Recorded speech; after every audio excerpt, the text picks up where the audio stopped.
Olá, pessoal. O Assange deu uma porrada nos Estados Unidos. O Assange falou coisas sobre eles e o Reino Unido. Ele arrebentou com eles. Vale a pena, vejam o que ele falou. Vejam até o final para entender a importância disso.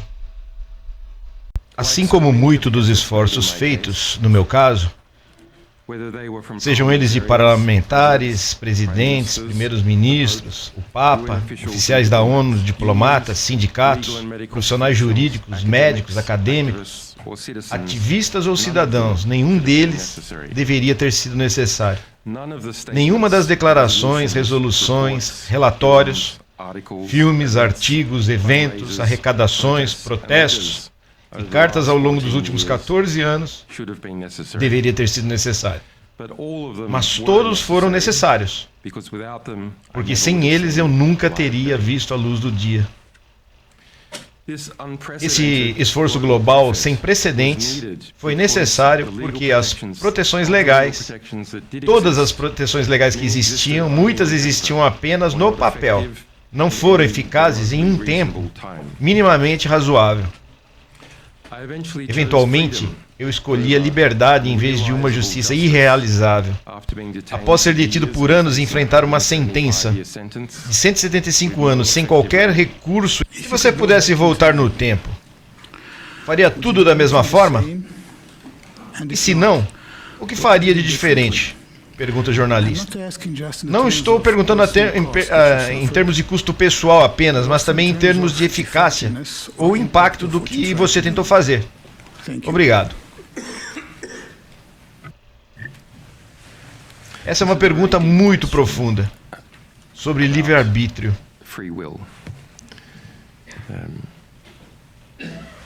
Porque as pessoas fazem as coisas e quando as fazem.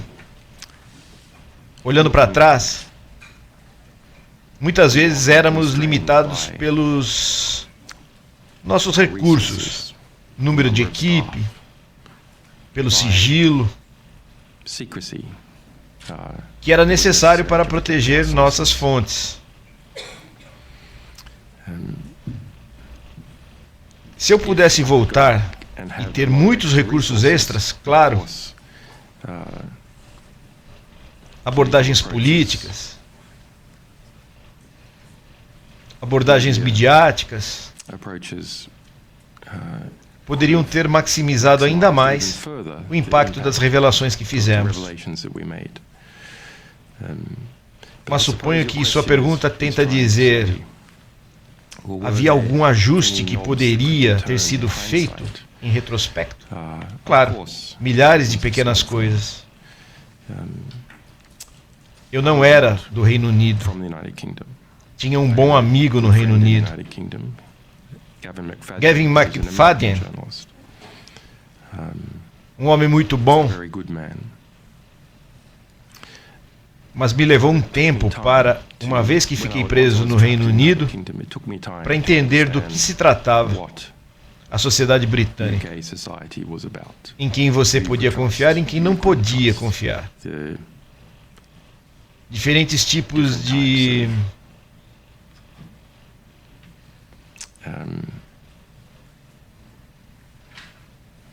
manobras são feitas naquela sociedade.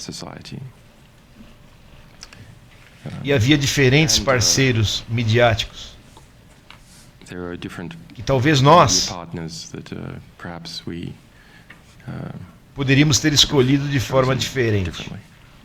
A justiça, para mim agora, está impedida já que o governo dos Estados Unidos insistiu em incluir em seu acordo de confissão, em meu acordo de confissão, que eu não posso abrir um processo do Tribunal Europeu de Direitos Humanos.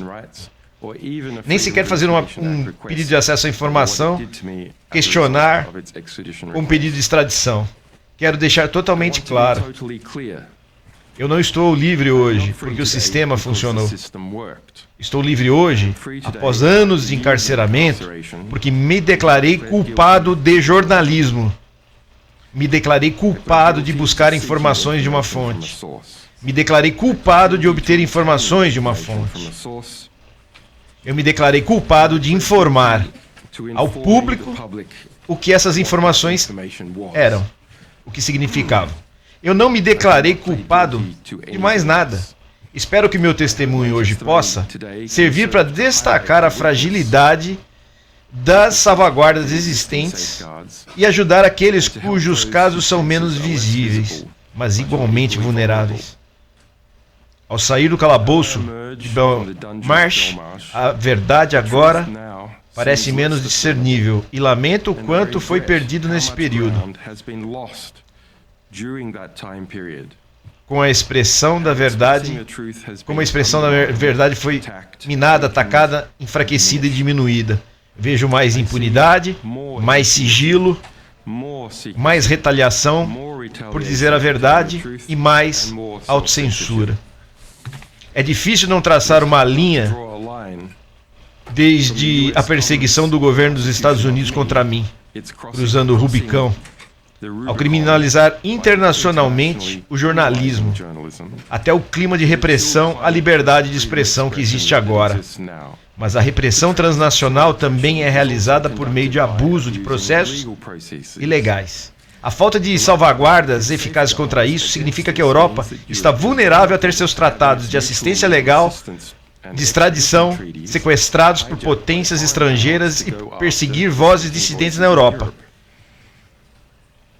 Nas memórias de Mike Pompeo, que ali na minha cela, o ex-diretor da CIA se gabou de como pressionou o Procurador-Geral dos Estados Unidos a abrir um processo de extradição contra mim em resposta às nossas publicações sobre a CIA.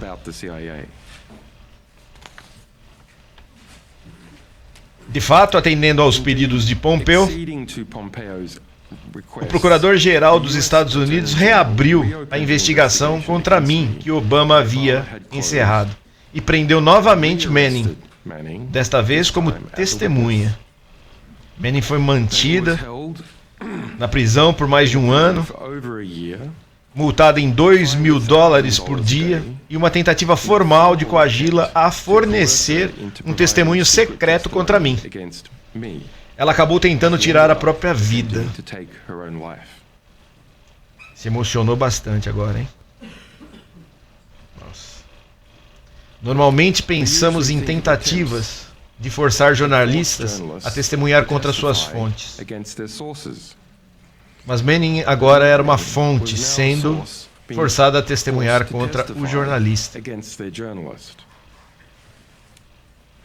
Em dezembro de 2017, o diretor da CIA, Pompeo, conseguiu o que queria, e o governo dos Estados Unidos emitiu um mandado ao Reino Unido para minha extradição.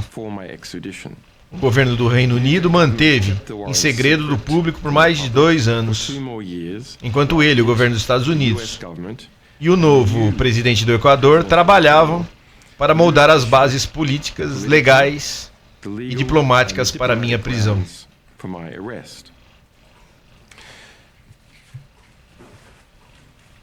Quando nações poderosas se sentem no direito de perseguir indivíduos além de suas fronteiras, esses indivíduos não têm chance, a menos que existam fortes salvaguardas, a um Estado disposto a aplicá-las. Sem isso, nenhum indivíduo tem esperança de se defender contra os vastos recursos que um Estado agressor pode mobilizar. Se a situação já não fosse ruim o suficiente no meu caso, o governo dos Estados Unidos estabeleceu uma perigosa e nova posição jurídica global. Onde está o Mr. Glenn Greenwald, que defende a liberdade de expressão plena e absoluta, nesse momento? Deveria se colocar também. Ele até deve se colocar porque ele participou, de certa maneira, inclusive ele escreveu um livro, no caso do Snowden. Mas o Glenn tem defendido que nos Estados Unidos é permitido você até ser nazista, você pode se colocar irrestritamente. Não há limites para os teus discursos. E ele diz que isso aqui no Brasil não é democracia, ele não compreendeu ainda. No país dele, olha lá, isso aí é democracia? Quer dizer, você pode falar até sobre nazismo, mas você não pode entregar que os Estados Unidos andou sabotando a Dilma, que os Estados Unidos andou sabotando o Lula, que os Estados Unidos andou prejudicando o comércio da Petrobras lá fora, que os Estados Unidos tinham interesse em prejudicar a Odebrecht. Quando o Snowden mostra para o mundo que os Estados Unidos é o curral da porcaria, é o curral da podridão, foi perseguido. O Assange, perseguido, perdeu parte da vida dele na cadeia por ter mostrado a verdade. É o que ele fala ali no discurso. Ele pecou por ser jornalista. Ele não pôde ser jornalista. Nossa, o país do... Você vê como o Tio Sam é contraditório. Agora, quem não tem clareza filosófica não percebe que o discurso americano ele é cheio de lacunas. É de acordo com os interesses deles. Então, você vê, eles condenam o Irã de jogar mísseis, mas não condenam Israel, até dão dinheiro para Israel. Então, os Estados Unidos é sempre 2 pesos, 2 medidas. 2 pesos, 2 medidas. É um país totalmente alicerçado pela hipocrisia. O país hipócrita coloca a pata no mundo, manipula a todos, manipula os discursos, o que é... E você vê que o Glenn, ele não tem um questionamento também filosófico profundo para notar que o país dele é extremamente contraditório na liberdade de expressão plena. Se o país permite liberdade de expressão plena, então deixa o Assange colocar os podres do Tio Sam. Ah, mas são segredos de Estado. Que bacana, né? Disputa comercial entre Brasil e Estados Unidos é uma questão de segredo de Estado para eles. Então eles podem colocar aqui grampo na Dilma, né? Como colocaram, mas não pode ser falado sobre o que eles fazem nos bastidores.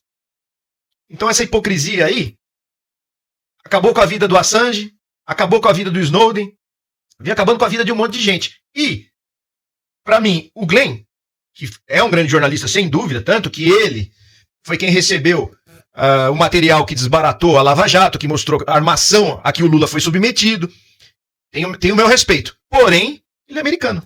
Ele não percebe, ele não consegue enxergar, dentro do pragmatismo americano, que eles têm 2 pesos, 2 medidas, o discurso de liberdade de expressão plena e restrita se aplica aos interesses deles. Quando é interesse deles, beleza. Então mantém o Trump lá na campanha, podendo falar as merdas que ele fala. Agora, com relação ao Snowden e ao Assange, para quem não sabe, o Snowden também capturou segredos. Assim como o Assange. O Assange publicou, né? O Assange publicou, materiais chegaram até ele, e ele publicou materiais no Wikileaks. E o Snowden está até hoje na Rússia, refugiado. Tá? Só explicando o contexto para quem não sabe, beleza? Então, Estados Unidos, hein? Ó, paizinho, nota 10. Nota 10.